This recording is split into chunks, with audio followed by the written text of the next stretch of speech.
So people often ask me for an example of how TDA, or transdisciplinary analogy, actually works. And of course there are many different examples I could give you, but I remember in particular an example from the early days when I was just starting to use TDA at Mitsubishi. I had a group of creative thinkers who were actually not at all connected with the company, but actually came in as volunteers once a month or so, sometimes twice a month, and we would practice this technique together. One day we had a visitor from Japan come in, and he had a particular problem with he was an engineer, and he had a problem with one of his steel manufacturing machines. Now, I don't know, probably you don't have much knowledge about what steel manufacturing machines are like, but one of them is called a hot strip mill. And basically what it does is to take molten plates and then basically through a series of rollers on the top and bottom of the hot plate of steel, it pushes it through and basically squeezes down the plate so that it becomes thin like a sheet. So this sheet metal is then used in things like automobiles. Now, this hot strip mill has a lot of rollers, as I was mentioning, and for some reason they were not working as well as he had hoped because they were giving, on the sides of all the sheets, there was a little bit of bulk, and the bulk was not supposed to be there. It was supposed to be flat. The sheet's supposed to be flat. So basically that was a problem, and he was looking for some ideas on how to improve this machine. Now, at that time we had a small group of about 7, 8 people. I remember there was an 80-year-old woman novelist who always had a number of crazy ideas. There was a psychologist there. There was a very young toy designer. There was a nuclear physicist who was a professor at Northwestern University at the time. And there was also a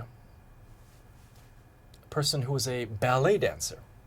Now, everybody had some different ideas, but the one that actually was used by the engineer from Japan was from the ballet dancer.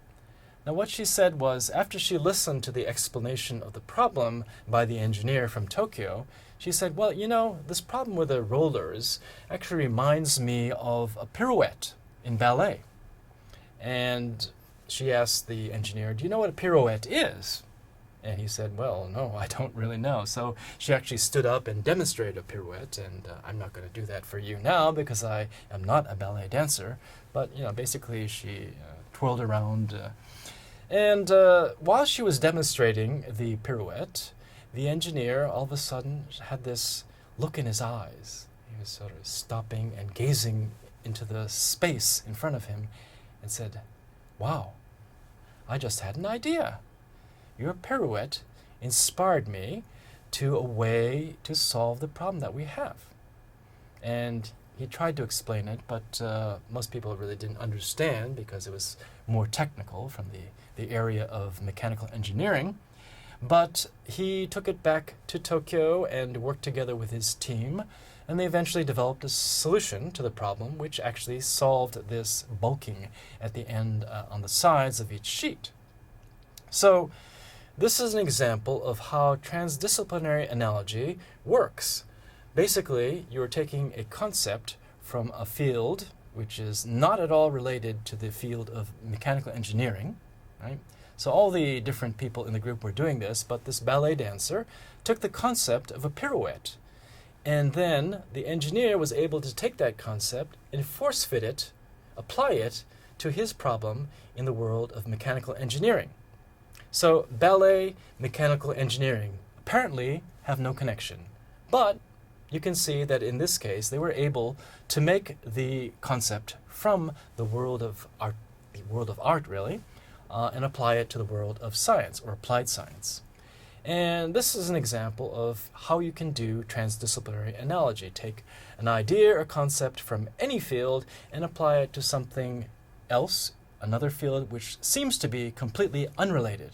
But in the end, you can discover that many concepts across varied disciplines are actually similar, and therefore you can apply the concept as used in one discipline and then transfer that knowledge and those ideas to another discipline.